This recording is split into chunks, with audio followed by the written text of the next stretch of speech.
ഒന്നാം ക്ലാസ്സിൽ ചേരാൻ എൻട്രൻസ് പരീക്ഷ, അഡ്മിഷന് 2 ലക്ഷം രൂപ.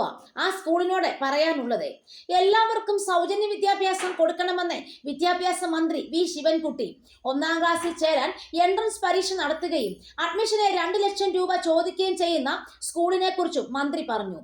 NOCക്ക് വിരുദ്ധമായി പ്രവർത്തിച്ചാൽ അംഗീകാരം പിൻവലിക്കാൻ മടിക്കില്ലെന്നും അദ്ദേഹം മുന്നറിയിപ്പ് നൽകി.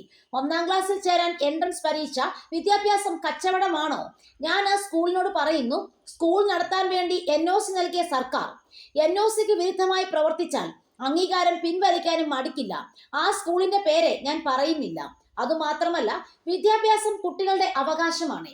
എല്ലാവർക്കും സൗജന്യവും സാർവത്രികവുമായ വിദ്യാഭ്യാസം കൊടുക്കണം. അങ്ങനെയുള്ള പുരോഗമന ചിന്തയുള്ള കേരളത്തിലെ ഒരു സ്കൂളിൽ ഇന്നലെ ഒരാൾ അഡ്മിഷന് വേണ്ടി പോയി. 2 ലക്ഷമാണ് ചോദിച്ചത്. 2 ലക്ഷം ഇല്ലാത്തത് കൊണ്ട് 1 ലക്ഷം അടച്ചു. എന്നിട്ട് വീട്ടിൽ ചെന്ന് പണയം വെച്ചോ മറ്റോ 1 ലക്ഷം കൊടുത്തു. പക്ഷെ ഇത് ആരും എഴുതി തരുന്നില്ലല്ലോ. എഴുതി തന്നാലല്ലേ നടപടി സ്വീകരിക്കാനാവൂ, മന്ത്രി പറഞ്ഞു. അതേസമയം പുതിയ അധ്യയന വർഷം തിങ്കളാഴ്ച ആരംഭിക്കും.